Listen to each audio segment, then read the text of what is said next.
I don't know how much longer I can stomach living in this fucking country. I literally am just existing. Just existing right now.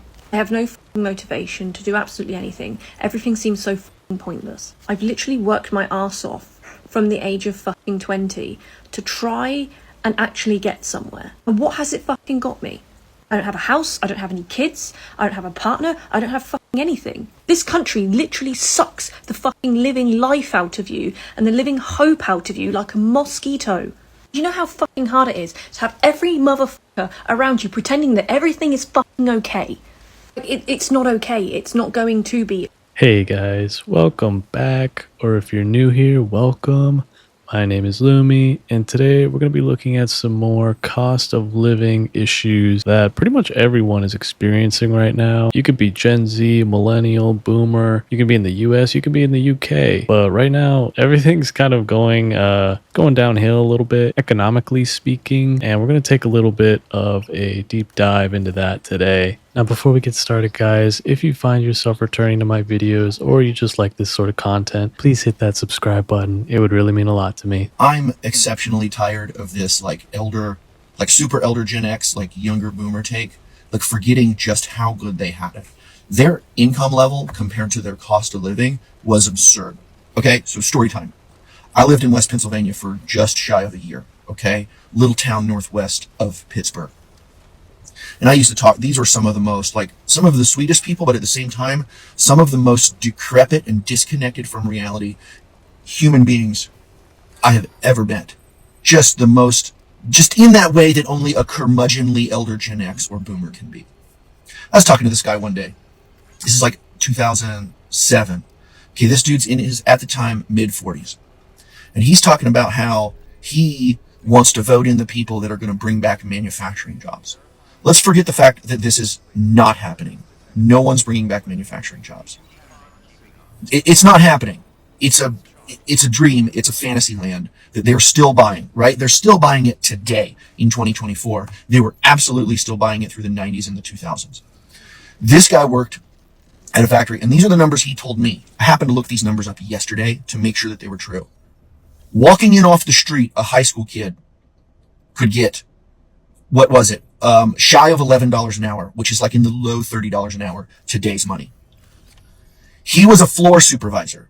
I want to say he made $16, $17 an hour. He was 22 at the time in 1990 at a factory as a floor, I guess the way that he said it worked is you get in and there's an area supervisor, and then he made a floor supervisor. And in this factory, there were 10 or 11 of them. Floor supervisors was something like $14 an hour, and he made 16 or 17 bucks an hour.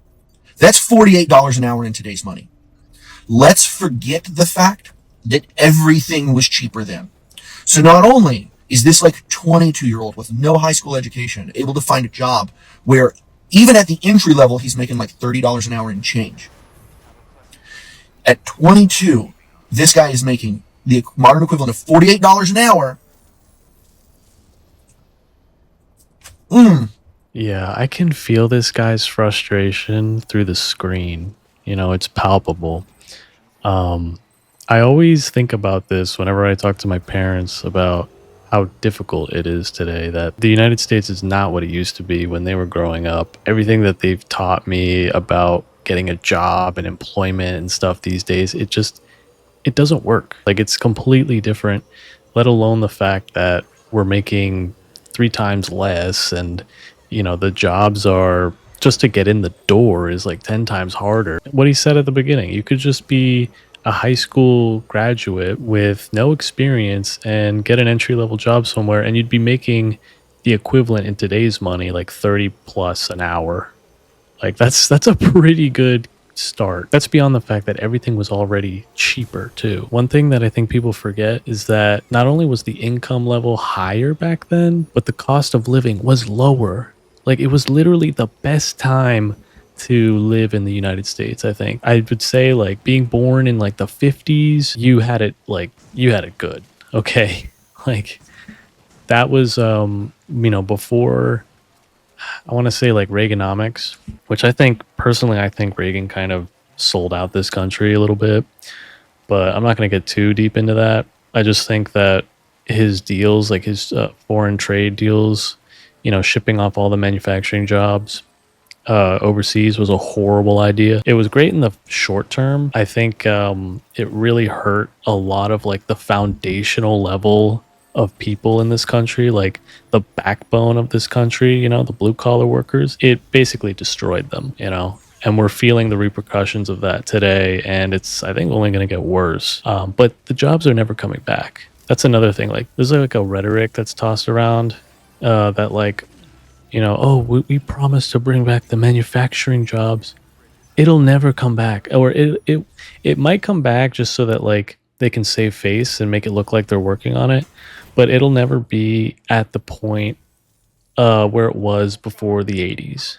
Before we shipped off all those jobs, because it's just not in their best interest. It's not in the best interest of the people who own these companies, who are saving.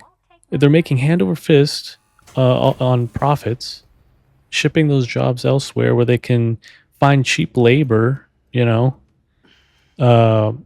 It's pretty horrible. The working conditions in these other countries, it's honestly deplorable. And yeah, I mean, it's like they get around all these like legal issues because the jurisdiction has changed. It's not in the US. You're in like Asia, you're in China, you're manufacturing over there. And yeah, it's a really messed up thing. I don't understand how I make $34 an hour. This video is absolutely gut-wrenching. Go watch her whole video, and she is being so raw in her emotions on her frustrations about the fact that she makes $34 an hour, which isn't a bad wage, and simply can't make ends meet. She talks about the fact that she has to buy a loaf of bread and eat toast with peanut butter and make one loaf of bread last her a whole week. I feel like so many Canadians are struggling beyond words right now, and it's just absolutely gut-wrenching. So she talks about the fact that she owns a home and her mortgage is coming up for renewal. And she's terrified, right? Because interest rates have skyrocketed and she has no idea how she's going to be able to afford the increase in her mortgage payments. So there are a few things that you could do in this situation. Now, I don't know her situation specifically, but if you own a home and you have some equity in your home, there are potential solutions. Yeah, I had to cut her off there. I do not agree with that. You should never take equity out of your home to try and pay your mortgage. That sounds like a horrible idea, Like you're basically selling off like the value of your home little by little to the bank. I wouldn't do that unless it was like an absolute, like I could go homeless tomorrow and I need that money now. Like I think then maybe like the case would have to be extreme, and it would have to just it would basically just buy you a little bit of time, I guess.